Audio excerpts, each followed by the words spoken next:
You're trying to help them to break out of this shell for better progression, but in a way not being too pushy of like, oh, you have to do this, or you have to do that. Hello everyone, today we have the team from Mont Fitness Jalan Ampang. My name is Haikal. I'm Leonard.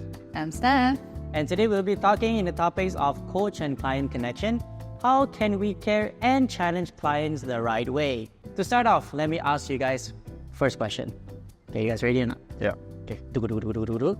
What are some key strategies you use to build a strong, trusting relationship with your clients from the very beginning? Wow. Okay. That's a very loaded question. Yes, sir. I think for me, from the very beginning, I would want to treat my clients like my friends. Because if I always have this rule, if I don't make my clients my friends, then it's going to be harder for me to build trust with them. So basically when we start that friendship with someone, right, it's almost like getting to know the background a little bit more, and like getting to know things that they like to do, they like to eat, where they like to go and travel to. So having the understanding as a friend, and also having that ability for them to tell me things, creating the environment for them to tell me things, I think that is something that I kind of put it out immediately in the start of the session with them. So instead of treating them like a client or a prospect in a way, in the first glance, it's more towards like building a friendly relationship first straight away. Yes, is it? Correct. Yeah. So do you maintain that relationship or friendship throughout the entire journey of that fitness, or you try to balance things out as a coach as well? It's always a push and pull. It's gonna be like, okay, I'm gonna be friends with you. At the same time, I'm gonna coach you. So these are the days where I'm gonna get you to do this. You know? Right. Yeah. Okay. All right. What about you? Like, is there a certain way that you try to build trust with them initially? For me, I'll try to balance things out as a coach, as a quote-unquote friend. But I'll try to lean towards more on the professional side. Yeah. So I try to show them that I'm capable and I'm trusting enough to make them trust me enough to coach them. Right. But at the same time, try not to draw a very obvious boundary as to a point that they cannot even tell me what they feel or feel vulnerable with me. So to start, especially in the very beginning during consultation, it's all about making sure that they can trust me in their journey. Yep. At the same time, making sure that I'm reachable or open enough for them to talk to me. I think so. That's a big one. Sorry, just let me add in a bit more, right? I think credibility is huge. And credibility in telling them like how you can get them from point A to point B, and showing them this is the path that you're gonna take to achieve that spot is something that a coach should be able to draw out at the start. So that is something that I think it's good to have also. I agree. Then how about you, Seth? I think we all really want the best for our clients as they came to us, and we are here to draw a guidance for them to achieve the goals.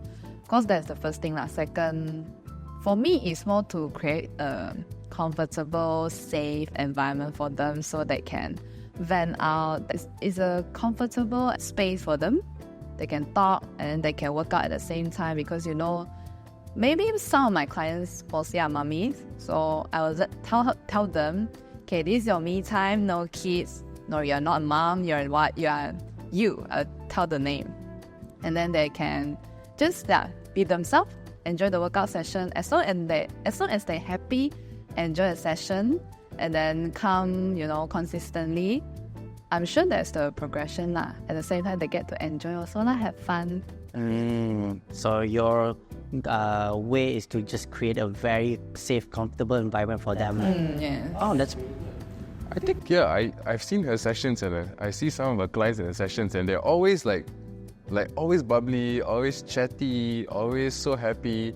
And I realized that all of us have got different styles of coaching, and that's also mainly due to the fact that how we show them who we are at the beginning has allowed them to be who they are in their sessions with us. Yeah, I agree.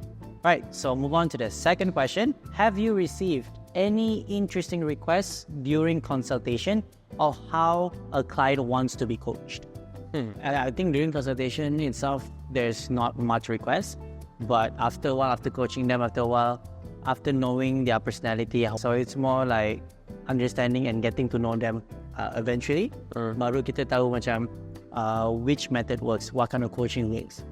So I do have a client like that where I thought being the outgoing coach who are very loud, very outspoken, the way to go because people need that energy. But again, for this client in particular, she responds way better if I tone down my voice. So it's more grounded, more relaxed. Take things one step at a time and let her to do all the talking. So I realized that this is a better way of coaching her. But I only know that after, correct, I think actually after 4 or 5 months. Because she never tell me, no. So I didn't know. So after a while, I start to pull myself back and see it from a bird's eye perspective. And I realized, she actually responds differently when I change my tone. So I tried it again a few sessions and it works better. Yeah, I think that's an interesting insight from Haikal. I think during consult, clients would tell us something that they might want us to hear, but not exactly what they want as a client. And eventually they might give us even more feedback and more information throughout the sessions. Like I can relate with one of my clients. She came in and she was actually very afraid to start training because maybe in the past her coaching experience was not the best. And so she said, "Hey Leonard, I just want to do mobility work." I'm like, "What does that mean?" She was not very coherent in explaining to me what that meant. So I was like, okay, no worries. Let's focus on slowly building the intensity of your training. And now she realizes that, hey, I do actually give her a lot of rest time in between her sets, and that she has the ability to rest and recover and come back to her sessions, and come back to the set with more energy and more strength. And she actually enjoys strength training. So, and she doesn't have to think about like, oh, I'm actually afraid of strength training, but more of like, I am okay to do strength training. So a request for me almost meant to say like, please don't train like other coaches. You know? Yeah, very much. Yeah. All right, now we are going to move on to our third question. So, question goes, how do you balance the need to challenging clients out of their comfort zones while ensuring they feel cared for? So basically, in a way, you're trying to help them to break out of this shell for better progression, but in a way not being too pushy of like, oh, you have to do this, or you have to do that, but more in a sense of care. Right. I think first thing, of course, need to really understand the person obstacles, challenge, like which one is the most like easier route for me to go in to discuss. I think start from the simple approach first. For example, if the nutrition is she's a stress eater and then she need all the food. Okay. So that I'll ask that, is that the most difficult thing for you to change? If the answer is yes, then okay. Then I was also like, how about drinking, like water intake, like sugary drinks, or maybe your sleep and training. If for the first 3 months she can come training consistently 2 times a week, and then the water intake, okay, can make it like 2 to 3 liters a day, and then sleeping also enough, then I would, after 1 to 2 months, ask feedback. How you feel? Is there any like progression? If yes, and then I'll ask, would you want more? Then from there only, okay, let's try from you, like the thing that you paling don't like lah, the nutrition. And then from then on, like if I want to take something away, then I will add something in. So for example, maybe too much or sugar or carbs, eat more meat lah. I mean, that's the most simple approach. I mean, that's for my approach. Yeah. So how about you guys? I think for me, I can speak about one of my clients who loved alcohol a lot. So initially, my challenge as a coach is to like, okay, let's not drink too much alcohol lah, you know. And when you drink, try to maybe manage how much you're drinking. But the moment they go to 5 glasses, you know what happens lah. More. Yes, it goes more and more to the point where you got no control of how many you're drinking. But it was interesting because for him, that challenge of trying to get him to reduce alcohol had to be overcome by a challenge to do something else. And the challenge was to go for the fitness comp with me. And to go for fitness comp with me, he kind of, that prioritization kind of pivoted into something more, that was more real for him, that was doing something more physical. So he decided to change his drinking habits a lot and decided to put his efforts into his fitness. And that was something that was quite interesting to me. Sometimes a challenge can be coupled up with another challenge for them to do something that they want for themselves. It's like distract them. Yeah, it could be almost like a distraction. Yeah, that's true. That's a very interesting way to actually divert their intention to something better. Yeah. I never thought of that actually. Yeah, because my go-to way in trying to make them break out of this comfort zone is to actually go things very, very slowly. Because I'm a very careful person in general. And my way of approaching is slow and steady. So like Bruno Mars always say, like, easy come, easy go. So if you change things very easily, you get the things that you want, then you're definitely going to bounce back very fast. So the way I approach things, I always lay out all the habits or all the things that needs to be changed and ask them directly. So which one is you are okay to start with, or which are the ones that you don't want to touch. So basically like you, but this way I give them more options. So I give the ownership to them. So they're the one who tell me which one they want to change with. Right. So the good thing about that, you can actually challenge them. Oh, you say you want to change it. Exactly. You say you want to drink more water, you got to drink water or not. I didn't say one, you say one, huh? Yep. But I do suggest the healthy amounts lah, what to change. Because let's say you want to bump up from 2 liters of water every day to suddenly 4. Then gila one. Right. And cold first sakit perut and everything. Yeah. So it's more instead, I'll be guiding them in that sense. So there are many different ways for us to help our clients in breaking out of their comfort zone. And there's no right or wrong way. It all depends how comfortable the client is with the coaches as well, and how well the coach actually listens to the clients. I agree. Yeah. Let's move on to the next question. That would be, can you share an example of a time when you had to adjust your approach to suit a client's individual needs and goals? Previously, I would say like mostly my clients is like ladies, mummies. But recently I got a 15-year-old teen. So the approach is different. It's so much different. And then she has a very, very bad experience with her previous PT. The previous PT is like force her, send your meals, and then it's like a little bit insulting, like, why are you eating this? Do you know this food is gonna make you fat? Or this, like, throwing those negative thoughts to her. So when the mom shared to me, I was like, okay, I will not be that, but I want her to enjoy. I want her step into the studio is like happy.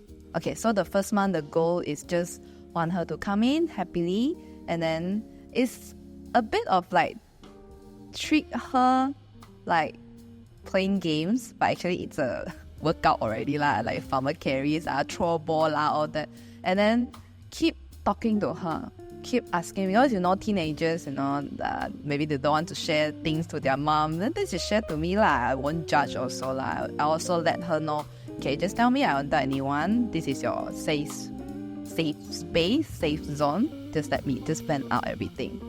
Then the second month onwards, I asked feedback from the mom, like, how was it? And then the mom giving very positive feedback, saying that she's very looking forward to come for training, and then can see results also. Yeah, it's a very different approach where I'm not treating a mummy, but treating a teenager. Yeah, and then even the explanation, like the weight loss part, is not telling calorie deficit, counting like what the meals or that. Instead of doing that, I'll play a game with her, like to explain the nutrition part lah. Right. So it's something more that she can accept it better. Wow, that's very good. I think for me, the cliche saying of doing less is more actually worked with one of my clients. So I had one client, she's a busy mom, a very high position in her own organization. She's got 2 kids, and so when having 2 kids, sleeping in the same room with her, the sleep is bad. Just working hours very long, have to worry about the meals, have to worry about the household, have to worry about a lot of things. First 6 months of training, no change at all in terms of her body composition, no change at all in terms of her weight. But one thing I really respected her was she just didn't give up. She was not a quitter. she kept staying on, but instead of doing 3 times a week, we brought it down to 2 times a week, and we focused on another fitness factor, which was getting in her steps, which was a need. And getting in her steps every day became a habit for her, that she suddenly lost 6 kgs in like 3 months. 6 kgs in 3 months, and I think her body fat percentage dropped down to like from like 8% to like 8%, and so much of improvements just by reducing and training. So sometimes more training is not better, lesser is better, but there are other things as coaches we can still manage, which is lifestyle factors. And that was something that was quite interesting for me in my coaching experience. Yeah. What about you? Nice. For me, I have one specific client that her training style is more goal-oriented or a task-oriented sort of goal. So, for example, this client really likes to go on hike. I think I know who. And then she goes on a hike very, very frequently. And every single time she goes for a hike, there's like a small downtime, let's say a month or maybe a month and a half, where she can actually recover and start training for the other mountain or hill that she wants to hike. So usually the way that I approach this, every time she goes for a big hike or a long hike, I ask for feedback. So how was it? Which part do you think you can improve on? And how long is your next hike? So I always ask these 3 questions. So from there, I can cater to the program based on what she needs during those times. Because yes, overall strength, overall performance is very important. But when you have a very small downtime before your next goal, then you have to use that time as efficient as possible. So it's more case like how she feels from one goal to the next. So this does challenge me a little bit in trying to think slightly faster on my feet to help to cater her to her next goal as fast as possible. Okay. Right, cool. Now, we are on to our last question. Right. Say, how do you encourage clients to provide feedback on your coaching style to improve the client-coach relationship? Basically, what we do here in Move, we have this milestone check-in. So milestone check-in is basically after every month, we'll be doing a quote-unquote survey with our clients to know exactly what they feel in terms of the way they coach with us. So the reason why we do this is because every single time, after a certain duration or period of them coaching, surely there's some changes. Either their goal will be changed, either their lifestyle outside will be changed. So we as a coach, we have to understand that. The reason why for us to cater to that is because to help them to optimally progress in their current journey ataupun their even their new journey or their new goals. So some of the things that we ask in Monster Check-in, right, is the question, do you guys remember how do you feel about the coaching style of Yeah. So the reason why we ask that is because, sometimes the client feels shy or embarrassed to tell us whether they like our coaching style or not. So when things change, when they are more vulnerable and more honest in the survey, then that's where we actually know how they really feel about our coaching style. Right. So from that information, we can cater and change to help them to coach even better in cater to their own liking. Do you sometimes rephrase the question because it sounds very formal? Correct. I do say things like, so we have been training for the past 4 weeks. How do you feel? Do you like my coaching style? Do you want me to be more aggressive or not? Correct. So I would do that. And I would probably summarize hey, in this past 4 weeks, I've already been giving you this, or this is really what you've been having here and Move. What else would you like to have? Yeah. Yeah. Agree? I think we are doing the similar things because the milestone check-in there we'll do it every month. But for me, usually end of the session I will ask again. Maybe I'm more talk a lot. So at the end of the session I ask, so how's the training today? How you feel? Which one is your favorite movement or which one is your least favorite? Then from there we talk and then slightly know her a little bit more. Is she like fun workouts more or she can all the strength training like that? Because some of the clients, they want mixture of the two things. Yeah, so I will usually end of the session, I will ask because we using the apps and then at the end of the session, we will ask them to rate the workout. So yeah, from there I can know, okay, I'm doing too much today because the hard one. Yeah. So from there we can know lah. Yeah. And also, do you what we have is also after they rate, we can see what they have done well throughout the day, right? Yeah, yes. I find it very exciting because we're gamifying workouts. Right. We can show them like, wow, Wow, you have done this, oh wow. barbell back squat go up 2.5 kg. You know how hard I had to go up 2.5 kg? Yeah. It's quite exciting to like go through that with them. Yeah. Plus the numbers are all green also. Got stars. Right. Well, that is the end for our questions today. So before we send off this episode, so do you guys have any takeaways for those who are there who are interested in enrolling with us, Coach here at Mont? So I hear I'm pretty expensive. I literally hear this from my clients. I will follow them for like their functions and their events because I'm quite close to them. They look at all their friends, they'll be like, this guy, this coach, very expensive one. I'm like, then why you pay me? Why are you still with me? So this is my question to them. I like to ask people this. You like to train with me, right? Why? I tell you why. Because you actually like experimenting with yourself. You actually like finding out a little bit more about what you can do in terms of your natural like strength, or also in terms of like finding out a little bit more how you can improve your lifestyle, improve yourself as a parent, improve yourself as a employer, improve yourself as things that you do in your general life. So if you're willing to do that, if you're willing to experiment, come find me. Experimentation. I love to experiment with people. So if you are very afraid of kickstart or coming to a gym, or you have a very bad experience, let you know that you come to me, you'll be very happy and enjoy, and then you have a butt pork coach here. Shit, she's gonna steal all our clients, bro. I'm gonna steal all the mommy or ladies or kids. Yeah, that's about me. That's nice.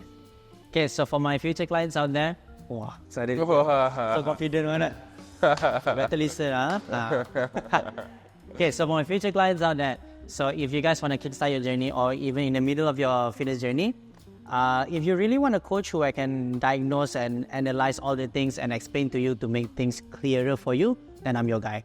I'm also a bit half and half, more science-based coach, and as well can be a gym bro at times as well. So you get the best of both worlds lah. So that way it not be too scientific, more boring stuff. I can push you a bit more fun in that sense as well lah. Alright, that is it for our discussion today. Thank you so much you guys for your time, and thank you for listening, and see you guys for the next one. Bye-bye. Bye.